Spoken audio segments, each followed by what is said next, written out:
Hello and welcome to this video. We're going to talk latest about the wildfires.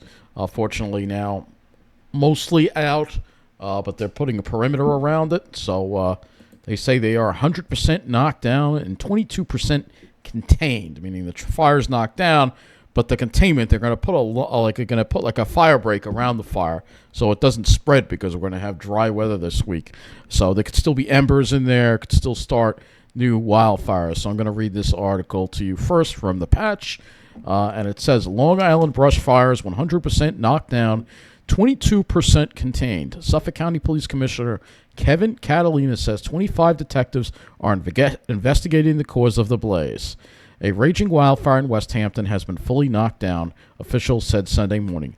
The fire is 100% knocked down and is 22% contained, said Rudy Sunderman, Commissioner of Suffolk County Fire, Rescue, and Emergency Services, at a media briefing held at Gabreski Airport on Sunday.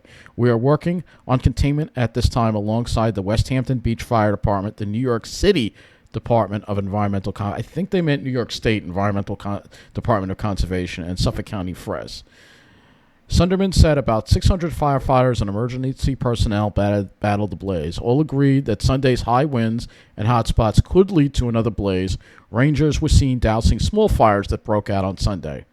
Suffolk County Executive Ed Romaine said the fire, now called the Westhampton Pines Fire, so that's the official name of it, had encompassed 600 to 700 acres and brought back memories of the 1995 Pine Barrens fires that blazed for more than a week. Those fires, however, jumped the Sunrise Highway, something Saturday's blaze did not do, and for that, Romaine credited the 90 fire and EMT departments, all volunteers who turned out in force to prevent the spread of the fire. We have so much gratitude, he said. Firefighters worked throughout the night Saturday, he said. 2 firefighters were injured, one with burns to the face, but both are recovering now. Westhampton Beach Fire Department Second Assistant Chief Lewis Scott said of 2 commercial buildings damaged, one sustained significant damage and the other was pretty much fully destroyed. Brookhaven Town Supervisor Dan Panico said that if the winds had headed southwest, the fires could have spread toward populated areas with homes and businesses. It would have been a very different fire. So it was kind of on a west-northwest wind yesterday, so it kind of went in an east-southeast direction. Here's, again, burned trees in Westhampton, and you'll see some of the reports on News 12 later where he acts like these trees are dead. Well, many of them can survive fire, and it'll be interesting to see. These trees may start budding back in a year or two. You may see growth on them. If they're dwarf pines, they can do that. They can survive a fire that fully destroys the crown of the tree. But getting back to the article, it says the downed trees in the area fed the fire, Romaine said. Romaine also noted that so often people are so focused on the issues confronting the nation that they forget in times of crisis we can come together. When the fires broke out Saturday, Romaine said he had calls from both sides of the political aisle, including outreach from President Donald Trump, Governor Kathy Hochul, Nassau County Executive Bruce Blakeman, and New York City Mayor Eric Adams. Wow, even Trump was involved with this, which kind of surprises me. I guess maybe he does care about the Pine Barrens. That's kind of a surprise considering all the things that I strongly disagree with him, but I'm appreciative that he did reach out to us. Sunday's results, Romaine said, shows us we can do it if we work together. Representative Nick LaLota added, "What a difference a day makes." LaLota said as the fires raged, the nation was looking at us, with calls coming in from across the country. He, too, said the efforts crossed all party lines as all united to extinguish the blaze. He credited the firefighters and response agencies. Suffolk County Police Commissioner Kevin Catalina said 25 detectives were investigating the cause of the blaze. He said the detectives are investigating every 911 call and utilizing drones in the effort. When asked if that fact that there were from 4 separate fires that broke out around the same time could indicate arson, Catalina said the high winds could have also caused the fire to spread. He also added that all avenues are being investigated. Southampton Town Supervisor Maria Moore said emergency crews resumed operations Sunday to address the brush fires. We are happy to report that other than some small hotspots, there is no significant visible fires, she said. There are hotspots and smoldering areas being addressed, and emergency management is utilizing drones and air assets to identify these areas to direct response. All roads are currently open. So you can see there are some rangers extinguishing a hot spot there in that photo. Residents are asked to stay tuned to updates. An outdoor recreational fire ban and state of emergency are still in effect. Acting New York State DEC Commissioner Amanda Lefton said the Pine Barrens by nature are fire dependent and should regenerate quickly. She added, due to the wind, so far air quality has not been an issue. She and the county executive discussed southern pine beetles. While she said they did not directly contribute to the brush fires this time, Romaine said they pose a major concern and lead to hundreds of trees being cut down. They're killing the pine barrens. It's a grave concern, he said. I'm really, really impressed with Romaine. He really is. He really wants to get attention to this whole crisis with the southern pine beetles, and we have to put a stop to them. As of Sunday morning, there are 6 fire departments out, EMS crews on standby, and Suffolk County agencies working with the state departments, Sunderman told Patch. Moore said that as of Sunday night, the fires were 80% extinguished. On Sunday, she said, the goal for today is to make sure that we are 100% contained and also 100% extinguished. Crews are going out now to work on containing the fire using bulldozers and payloaders to encircle the fire and create fire breaks. Governor Kathy Hochul declared a state of emergency in response to the brush fires that raged in Suffolk County on Sunday. As of Saturday night, she said more than 30 fire companies continue to battle the blaze. At the governor's direction, the New York State Air National Guard has 4 helicopters performing water drops, and a C-130 is supporting aerial monitoring. Additionally, the New York State Office of Fire Prevention and Control has opened the State Fire Operations Center and activated the state's fire mobilization and mutual aid plan to support any resource requests from local fire departments. Numerous other state agencies are providing support via drones, traffic management, and personnel as well, a release from Hochul's office said. Forecasts indicate isolated wind gusts of up to 40 miles per hour through Sunday evening. Gusts decreased slightly overnight to approximately 25 miles per hour before they were slated to pick up again on Sunday morning at 40 miles an hour.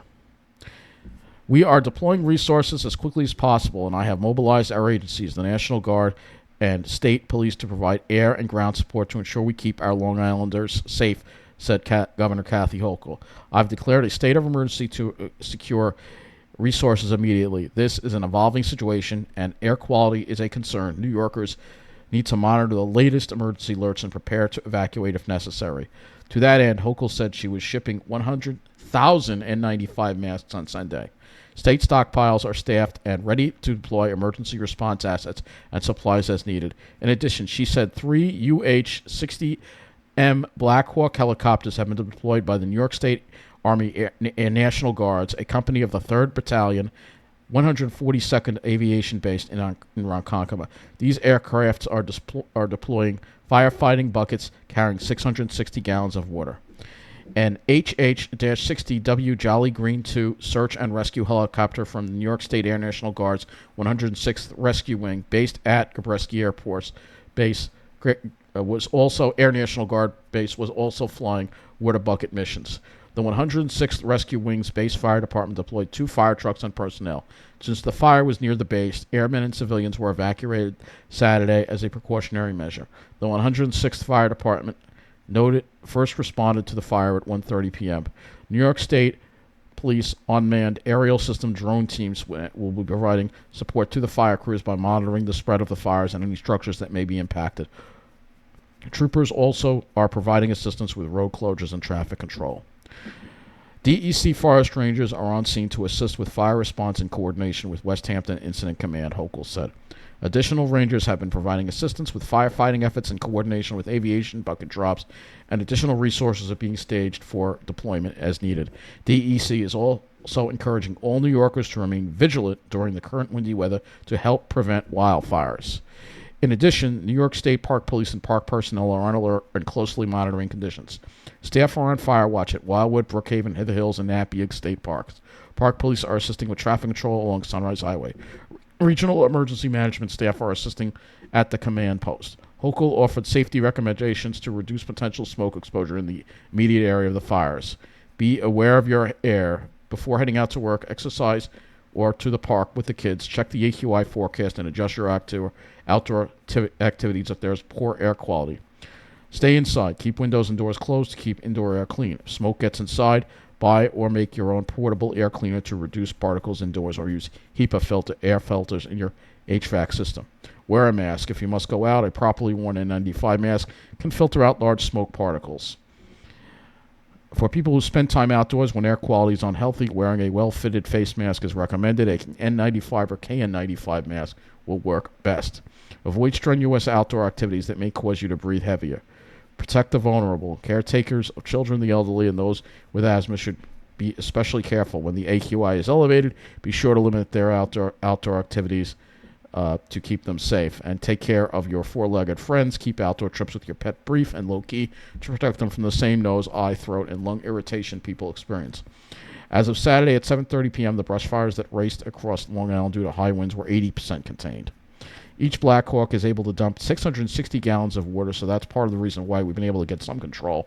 But again, the control we have now may not hold, and that is what we're focusing on.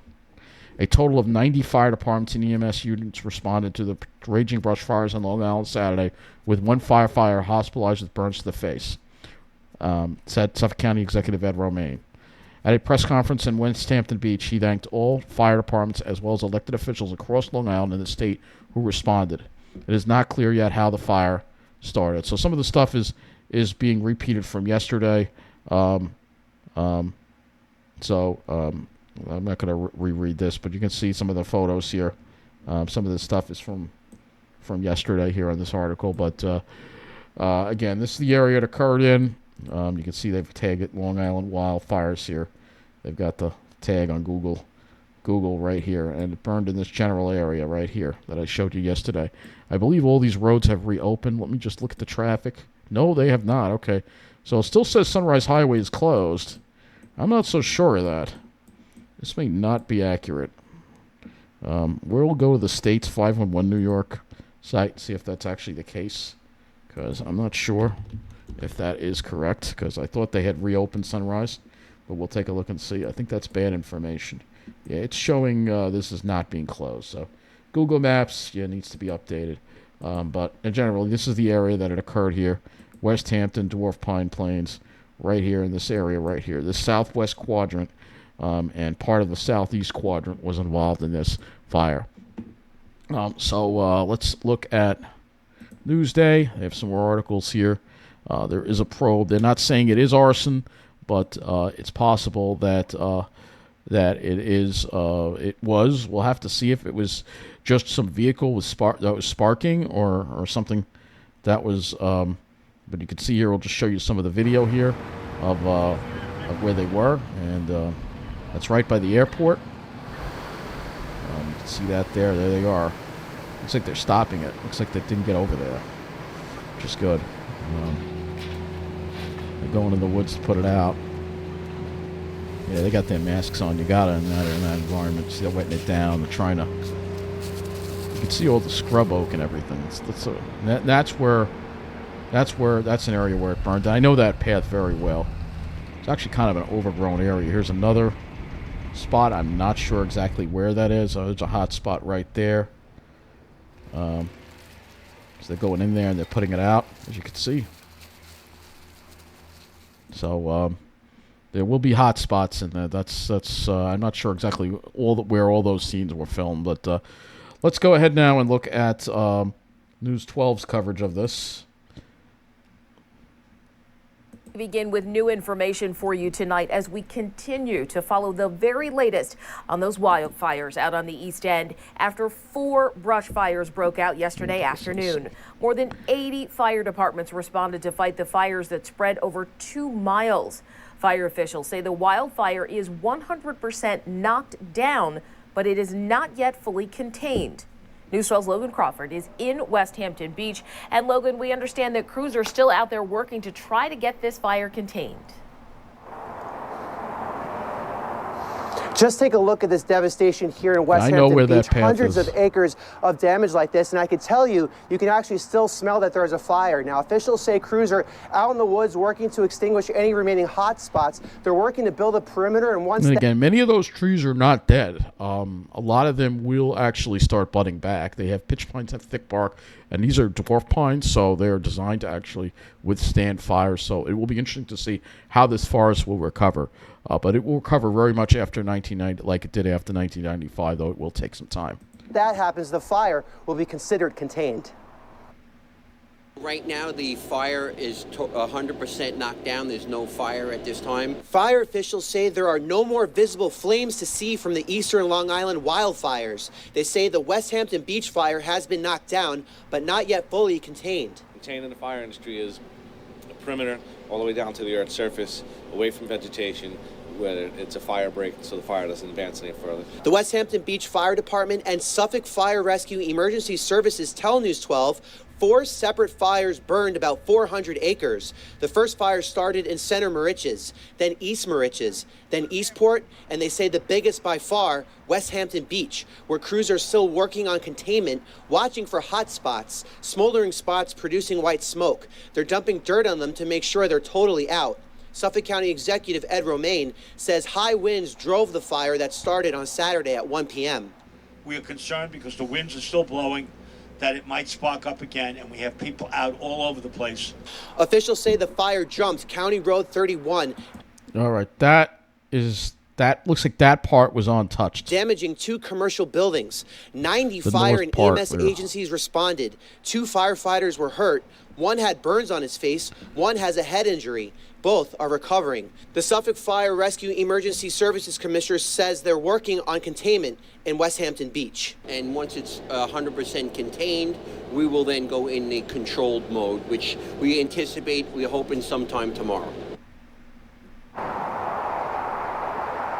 And as of 5 o'clock this afternoon, officials say they have the fire here in Westhampton Beach about 40% contained. They'll have crews working until dusk tonight and again tomorrow. In Westhampton Beach, Suffolk County, Logan Crawford. So it looks like, I know that spot where they were standing. It's right over here. So it looks like everything north of this spot here didn't burn. So north, this is looking south. So this is what burned over here. And then you can see that there's almost like a natural fire break over here. And then I don't think it got to this area here. So, but it did get to everything south of here. So it looks like it's this. Again, we'll show you where. I'll show you again the area that got involved here, and it's mainly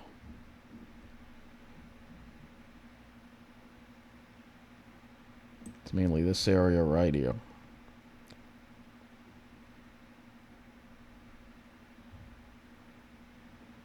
That's the area. It's about 600 acres.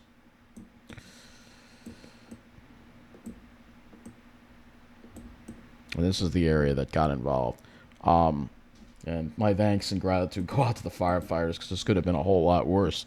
And luckily they were on it. They got it under control pretty quick. There was also a separate fire over here, because this is Center Moriches over here. So you can see there's another one here, because part of it was at Barnesell Park. I don't know why they call it Barnesell Park. There's no park there, but that's the area where it burned. Luckily, this is okay. It did not get to these residences, thank God. Hampton West Park. They were able to save that, but there were some structures that were destroyed, unfortunately, and that'll be the next thing we're going to look at here. The next story we're going to look at here. Say the brush fires damaged 2 businesses in Westhampton Beach. News 12's Carmen Grant continues our team coverage, and she spoke with both business owners. Carmen, what are they telling you today after such a devastating Saturday? Yeah, Tama, they're telling me that they are in the process of rebuilding, but they say it was a scary experience as they watched part of their business burn from yesterday's wildfires. Fire just exploded. Mark Cirillo, the owner of this company on Old Riverhead Road in Westhampton Beach, is thankful his business is still standing. The fire burned all around us. He almost lost his business in yesterday's brush fires as huge flames surrounded his property. There was flames over the entire building, including over the roof.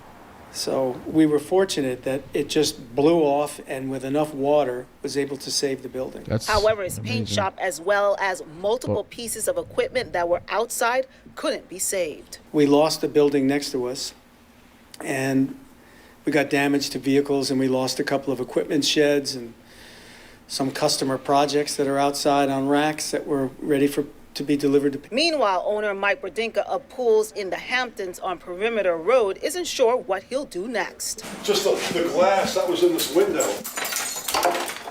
There's smoke and water damage inside his building, but that's not the worst of it. A second building that he uses for storage is now just a pile of rubble. He says he lost dozens of supplies and equipment. You can kind of see the fencing, you know.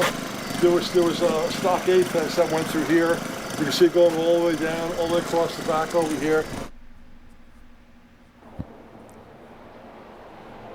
Both business owners are now working with their insurance company to estimate the damage, but they are thankful to the firefighters who came out to control this wildfire and stop it. They say if it wasn't for them, they wouldn't have a business at all. Reporting from Westhampton Beach, Carmen Grant, News 12 Long Island.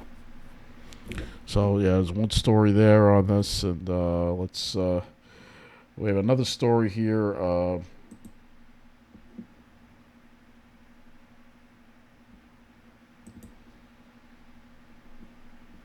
Damages and the mess that it all News 12 has done an excellent Our job Kevin covering Vesey this, is by in the Westhampton way. this morning. We just showed his shot there. He is tracking those firefighters going hotspot by hotspot. Kevin, what are you seeing right now?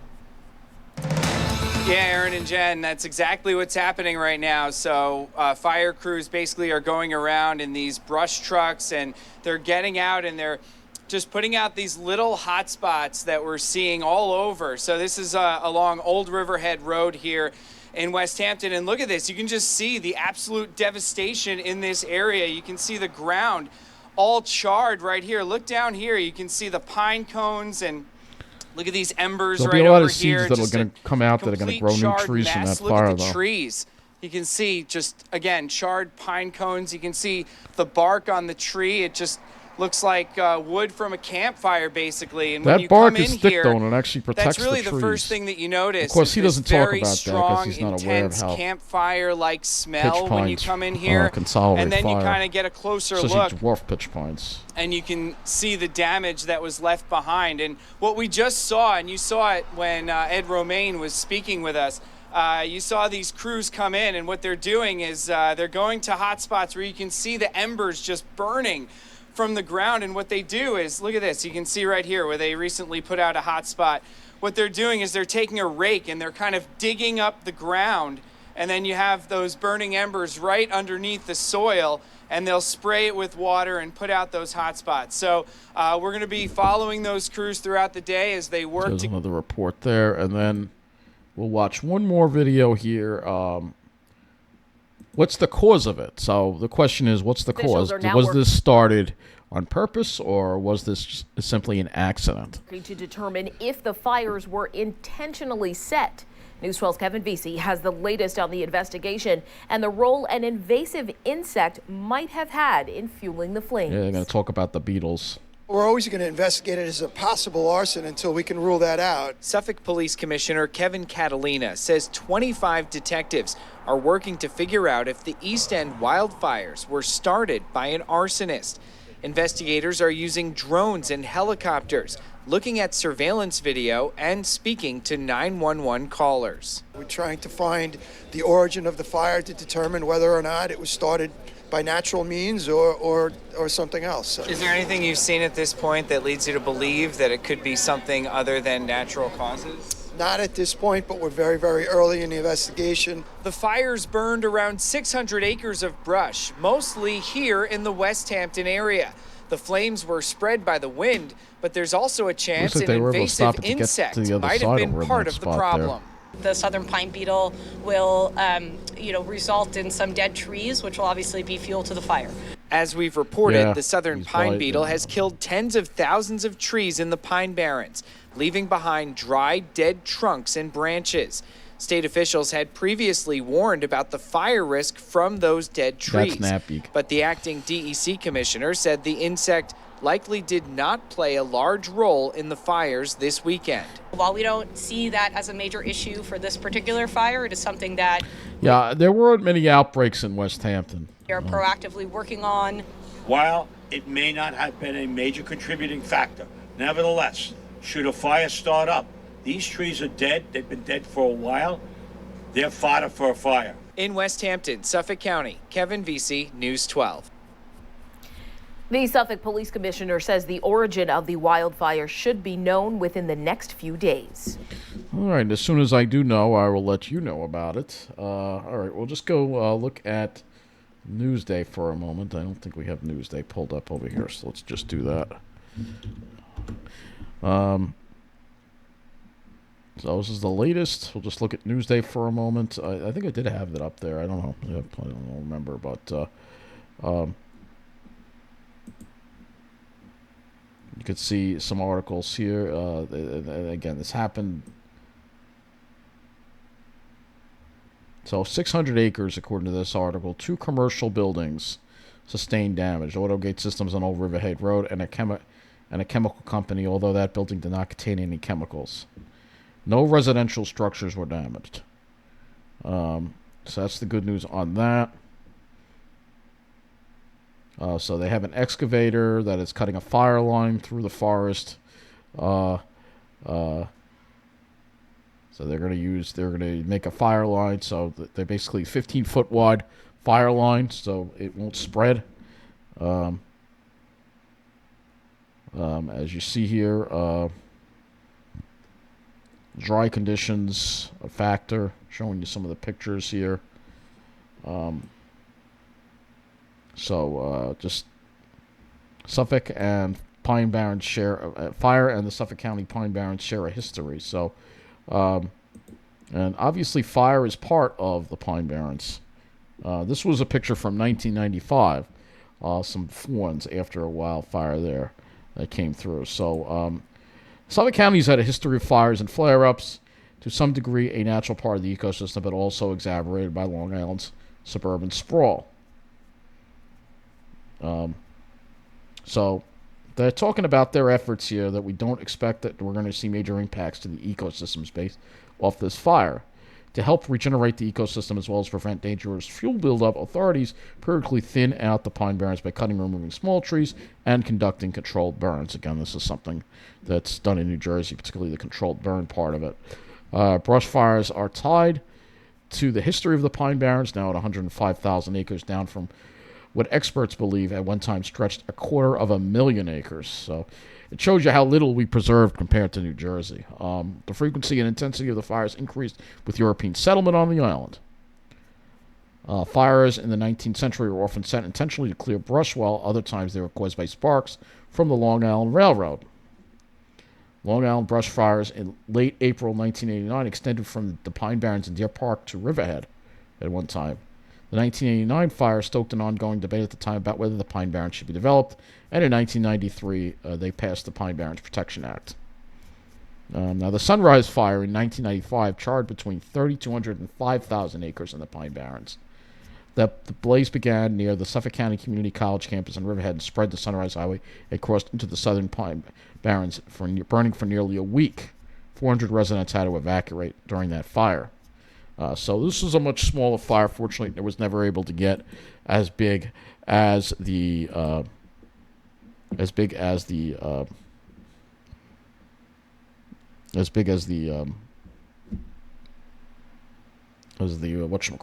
Sunrise fires. So I think that's pretty much everything. That's all I've got for you on the fires. I would like to know exactly where it burned. They don't really have a map of that yet, but that is what I've got for you on these wildfires. Luckily, like I said, they are not burning right now, but they're still smoldering, and we still have to watch, and that's why that area is going to be heavily patrolled. I would recommend highly avoiding this area, at least for this week, until they completely get this out and contained. Yeah, my thanks go out to the firefighters and everybody who got involved to put a stop to this. And yeah, fire is part of the Pine Barrens, I know that, but this is why we need to have the controlled burns, so we don't have uncontrolled wildfires. And I do feel the state needs to be a lot more aggressive with controlled burns. We need to be more like New Jersey. They do a lot more every year, and we need to start doing that to help prevent definitely things get out of control. We'll have two things, preventing the southern pine beetle as well as a healthier forest.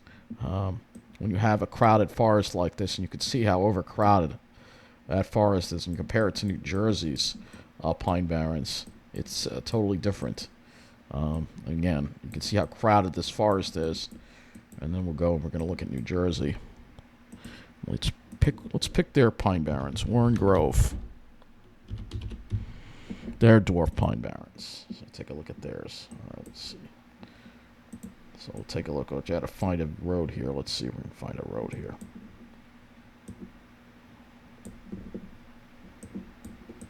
Well, I guess theirs look a little like our. Looks a little different. It's a little. Yeah, it does look pretty crowded over here too. Actually, this is Warren Grove, which is their dwarf Pine Barrens in Jersey. But they do have areas that are less dense, and they did have a wildfire. I think it was over here. I think. Yeah, this is taken before the wildfire. There was a big wildfire in this area, I think, as well. But it does look pretty similar to our dwarf pines. I mean, yeah, dwarf pine plains tend to be kind of dense, I guess. Yeah. So, again, this is the area that's involved right here. Luckily, it did not. Well, the wind was blowing from this direction, which also helped. It was blowing from the west-northwest, which kind of pushed the fire away from Sunrise Highway. But it did cross. So here's the auto gate systems. This is one of the buildings that was affected. Auto gate systems right here. I'm not sure about the other structure. They're not really listing these addresses of the structures that were damaged. I think it was one of these over here. So that is what I got for you now on the wildfire. And if I have more information, eventually, hopefully a map to show you exactly where it burned, I will definitely update you. Have a good night.